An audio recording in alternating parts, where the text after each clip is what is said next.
Well, the head of one of the country's biggest energy industries is taking aim at Governor Cuomo tonight.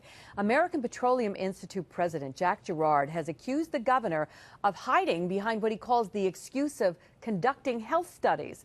That's according to an article today in the New York Post. And joining us now, the author of that article, our political analyst, New York Post state editor Fred Dicker. And Fred, let's talk about this.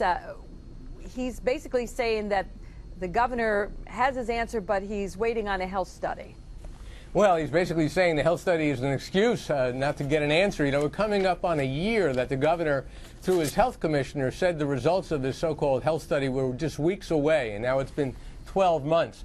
So I spoke with Jack Gerard. I got questions to him. He's a very important executive, and I spoke to some of his aides, and they're saying that not only do they view the governor as hiding behind this health study, they're saying that the governor and his people have never even asked for information from the American Petroleum Institute, which represents all the major gas drillers in the nation.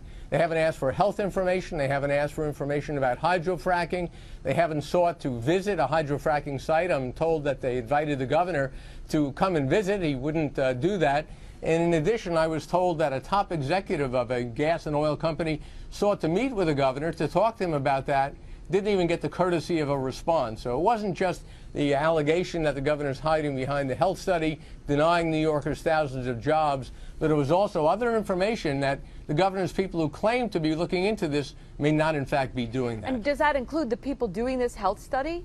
Absolutely. I mean, this is the health commissioner, the environmental conservation commissioner. Nobody from these state agencies, according to the American Petroleum Institute, has even made inquiries for information from the Institute, which is the authoritative source of information on gas drilling in the United States. And is there any reason to think that that's just something that was still in the works? Or at this point, I mean, it's been so long, you would think that those kinds of questions would have been asked.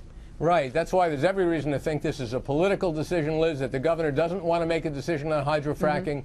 Too controversial for him, so he's hiding behind these so-called health studies. I'm going to talk about another topic. You were on the radio today, and a comment you made is making news. You were speaking of the Sandy Hook Elementary School killings as a, quote, little convenient massacre, and the New York Guns Against Violence group have put out a press release calling on you to apologize for that. How do you respond, Fred?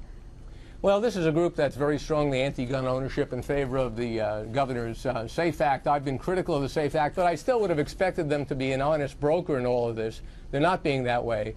I was being sarcastic and using a rhetorical technique to make just their point that the Newtown massacre was so horrendous that when the governor invoked it last year in January, he was able to get the SAFE Act adopted. I was making their point. They've turned it the other way to try to attack me because I've been critical of the SAFE Act. I think it's beneath them, but I'm not surprised that they've done it. So there was no intention on your part to somehow diminish the importance of that event? Yeah. Just the opposite. I was saying it was such an important event that the governor was able to use it to ram through the SAFE Act without any debate at all. All right, Fred, thank you for that. I don't know if we're going to be hearing more about it or not, but I know it's out there, and I certainly wanted to give you a chance to explain. And we want to remind you, Fred is on the radio live from the state capitol every weekday morning, 10 to 11 on Talk 1300 AM. All right, time now to